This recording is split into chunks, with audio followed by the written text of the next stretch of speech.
La música instrumental en el Renacimiento. En los umbrales del siglo XV, la música instrumental no tiene todavía un repertorio escrito propio y específico, salvo muy raras excepciones.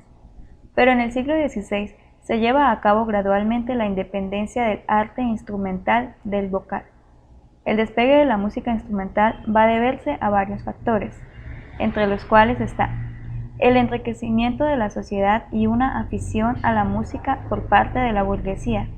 Los mecenas disponían en sus capillas de conjuntos instrumentales que favorecían el estatus social del músico. Además, los avances científicos favorecieron el progreso en la fabricación y mejoramiento de los instrumentos. También la estratificación de los instrumentos y diferenciación por voces según su timbre. Y de gran importancia la imprenta, la cual influyó en la difusión de los tratados teórico-prácticos de la música.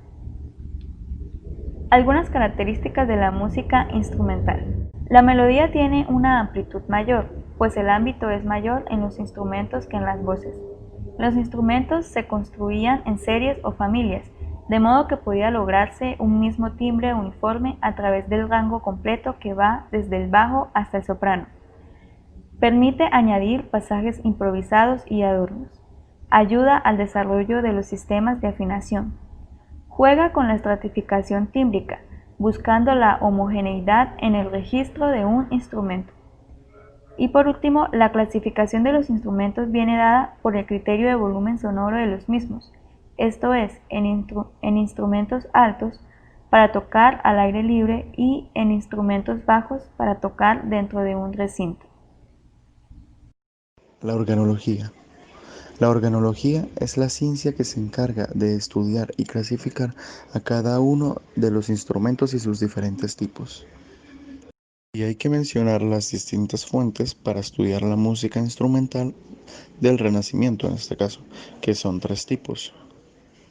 Los tratados que permiten conocer los instrumentos del Renacimiento, la iconografía y algunos instrumentos conservados.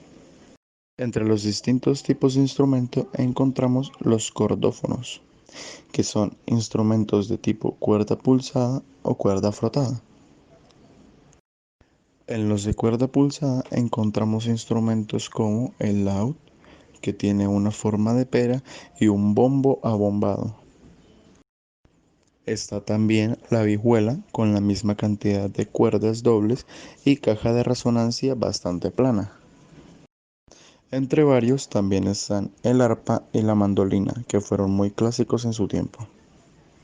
Ahora, en los instrumentos de cuerda frotada, con un arco menos convexo y más evolucionado, podemos encontrar las violas, que su origen se derivan de los arcos medievales, y los violines, que fue de lo más popular en esa época y lo que más caracterizaba. Ahora vamos con los instrumentos tipo aerófonos, que fueron los de mayor desarrollo, en especial los de la familia chirima, y fue un antecedente del oboe y de la flauta.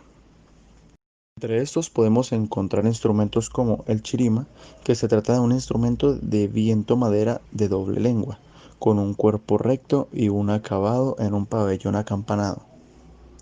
También las flautas, las más comunes son las flautas rectas, que ahorita se les puede conocer como flautas dulces o de pico, y el cromorno, antecedente del fagot, con una forma de bastón bastante peculiar.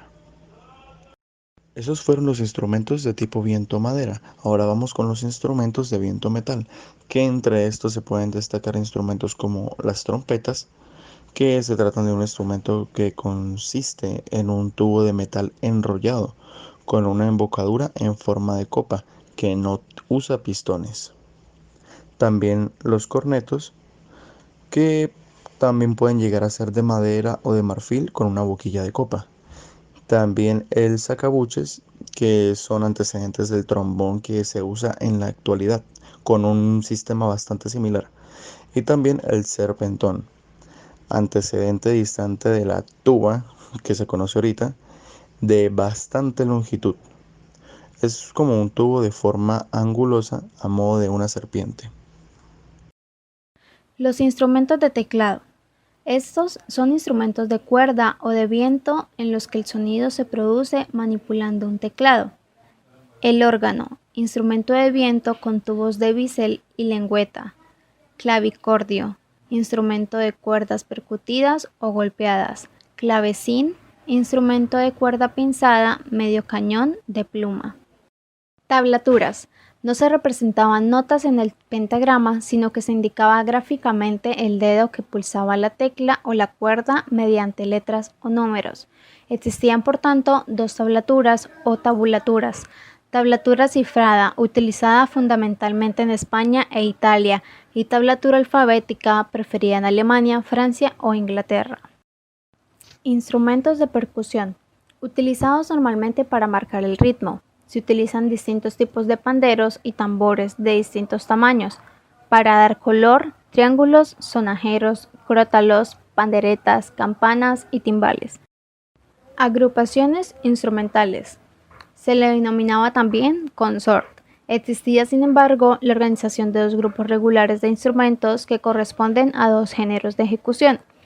Instrumentos bajos, que convienen a las músicas interpretadas en interiores como el laúd, el arpa y la flauta, y los instrumentos altos para música interpretada en exteriores como las fiestas de baile al aire libre, como trompetas y trombones.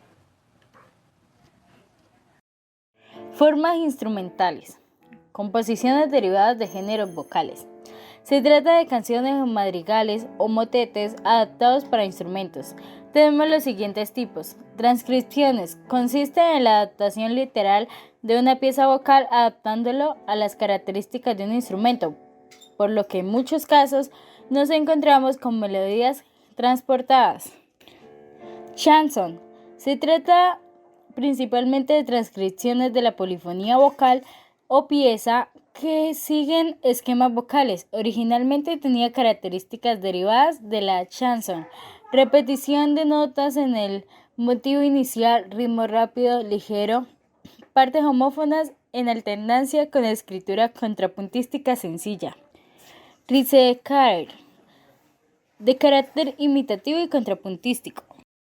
Música de danza. La danza de la sociedad renacentista estaba muy difundida y gozaba de gran estima.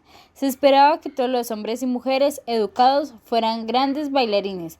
Por consiguiente, una parte considerable de la música instrumental del Renacimiento está formada por piezas de danza para laúd, instrumentos de teclado o conjuntos instrumentales. Las características generales de las danzas renacentistas son: esquemas rítmicos claros, secciones regulares diferenciadas, escaso contrapunto, aunque la melodía superior está ornamentada, se solían agrupar por pares del siguiente modo. La primera danza era lenta y el compás binario, por ejemplo, la pavana. La segunda era rápida y el ritmo ternario, como por ejemplo la gallarda.